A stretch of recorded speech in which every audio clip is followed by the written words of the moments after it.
Bonjour, alors petit résumé des 12 coups de midi d'aujourd'hui. Jean-Luc Reichmann toujours à la présentation, le maître de midi a toujours deux doigts, une photo les yeux fermés, sa petite famille était dans le public. Au coup d'envoi la première question. Quelle expression à consonance hispanique Terminator utilise-t-il dans le deuxième volet de ses aventures? Hasta la vista, hasta la vista, baby. Après, donc, vous aviez la Dame du Nord.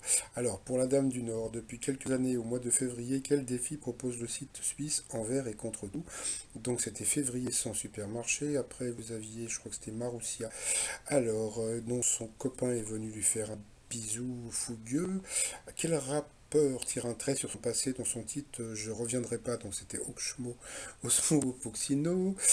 Et puis vous aviez le monsieur qui court. Alors, selon une étude de l'université de Fribourg, quelle activité serait plus efficace que le sport pour lutter contre la dépression? Donc c'était de prendre un main chaud et non pas de faire tac-tac. Entre-temps, et bien maintenant, ça y est, Jean-Luc Reichmann veut starifier, je crois que c'est Candice.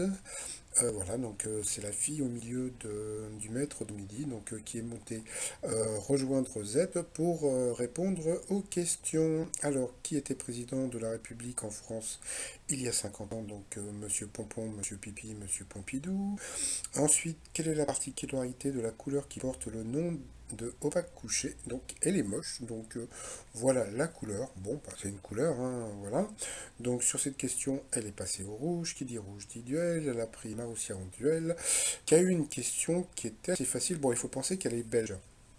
Mais quand même, donc, qu'est-ce qui attire les vacanciers à Font-Romeu, Tignes ou à La Plagne? Eh bien, elle a répondu, c'est plages de Galets.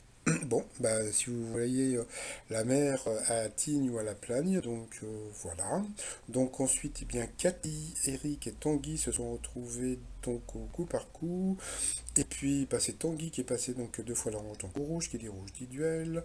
Il a pris donc Cathy en duel, qui a eu une question qui n'était pas évidente, qui a été pensionnaire de la Comédie Française jusqu'en 1980. Donc elle a dit ce que tout le monde aurait pu penser, donc Francis Huster.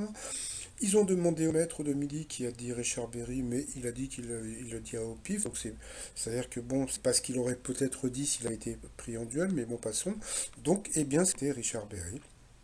Donc voilà, donc ensuite, eh bien, en coup fatal, nous avons pu voir Tanguy et Eric, et puis comme d'habitude, Tanguy a été plus fort que le maître, non, c'est le maître des milliers a été plus fort que Tanguy, voilà, ils ont eu droit encore au serrage de papates, donc comme je vous dis, bah, je sais pas encore s'il y aura toujours des serrages de papates dans les émissions qui sont en train de se tourner en ce moment, et qui bah, seront début mai maintenant, donc c'est assez étonnant, parce que là, il a déjà trouvé cette étoile, et je crois que cette semaine, il va trouver déjà la prochaine.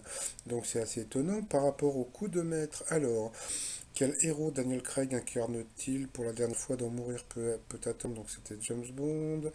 Quelle est la mission d'un policier qui fait le chouf? Donc il est en surveillance. De quel phénomène l'index Schmidt est-il un outil de mesure? Oh, il savait pas la honte. C'est pas vrai, je déconne. C'est vrai qu'il savait pas, mais bon, c'était pas évident. C'était la douleur d'une piqûre. Ensuite, sous quel nom connaît-on mieux l'ancien député de Meurthe-et-Moselle, Henri Grouès? Donc c'était l'abbé Pierre. Selon Don Rosa, l'auteur de Jeunesse de Picsou, dans quelle ville est né le canard millionnaire? Donc c'était Glasgow en Écosse. Donc le maître de midi n'a gagné que 1000 euros à partager avec la cagnotte du vendredi 13 par rapport à l'étoile mystérieuse. Alors il pensait avoir trouvé, donc bon, par rapport à tous les éléments, il pensait que c'était Kev Adams.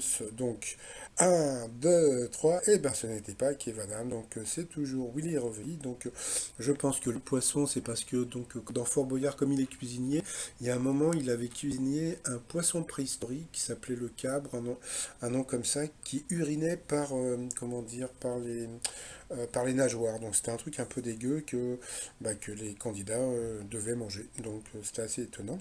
Donc voilà, et puis bah pour finir, bah, voilà, ce t-shirt. Et puis bah sinon, voilà, bon là comme on peut voir toute la petite famille.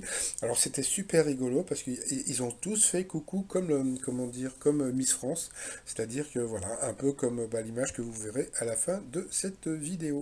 Allez, je vous souhaite une très très bonne journée et puis je vous dis à demain, bye bye.